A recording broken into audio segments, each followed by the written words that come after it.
I'd like to talk to you about sympathy versus empathy in the workplace. And I'm going to give you some examples you can see firsthand where one is very effective and the other not so much. And you can see where you can apply these. Okay, so let's start with sympathy. This is an actual example of a person that I coached, and he was doing performance reviews with one of his employees. And by the way, this is how not to do it, okay? So he sat down with this person and was doing a performance review, and they were requesting something in terms of an advancement, some feedback on their career. Let's just say he didn't handle it that well, because he shared this with me afterwards, and we said, you know, like, how can you improve this, improve from this? But what he did when this person voiced their concern and frustration, he just said, oh, that's not so bad, right? And this woman literally started to cry. So he thought he was showing understanding. He was being sympathetic, but in a way that actually just kind of threw some more fuel on the fire, made her feel worse. That's not where sympathy was required. That's where, and let me jump to empathy now. If he would have said, I can appreciate why you may feel that way. I can see based on your reaction that this is something that is very difficult and challenging for you. And I accept that and I want to acknowledge that. I also want to discuss with you some things we can look at for you to do between this performance review and the next one, or when we loop back in to see how you're doing. Some practical steps you can take and where I might be able to support you. Because I think there's some things you can do that will improve your performance, that will help you understand what we expect, the output you're requiring, etc. That's constructive, and that is still acknowledging the person's feelings, concerns, and frustrations, but not actually getting down there with them and making it worse.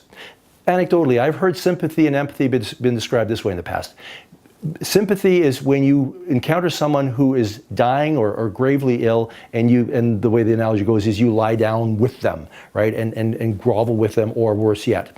Empathy is you are there for the person and you feel for their position, and you understand that you joining them at that level is not going to help them. You need to be strong. So what you do is you think about, how can I raise them? How can I help?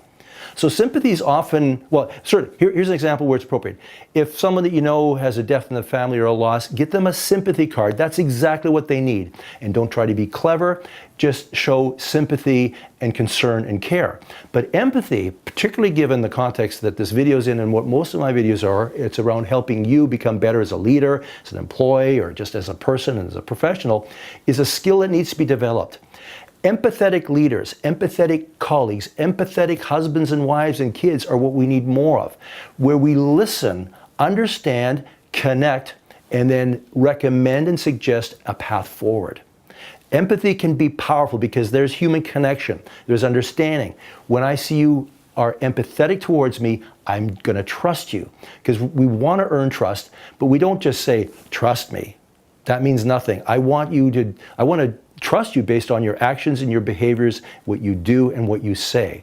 So think about what I've suggested today. And this is like over 25 years I've been doing this, coaching people and applying this myself. So everything that I'm sharing, I've actually refined through my own experience, and I know it works.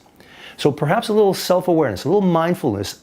Maybe the next time you go into a meeting or you have a situation that's personal, if you're going to be doing performance reviews, or you're providing a debrief or feedback to somebody that you've worked with on a team where things weren't quite up to par, think about how you're going to approach it, how you're going to set it up. And then, here's a really important point. If they respond to you and if it's emotional difficult for them, demonstrate empathy, not sympathy. Empathy will help lift them up, it'll help build them up, and it will reflect positively on you. And this could be a great opportunity for you to build a relationship that goes deeper, grows stronger, and for you to become someone that they trust, respect, and follow.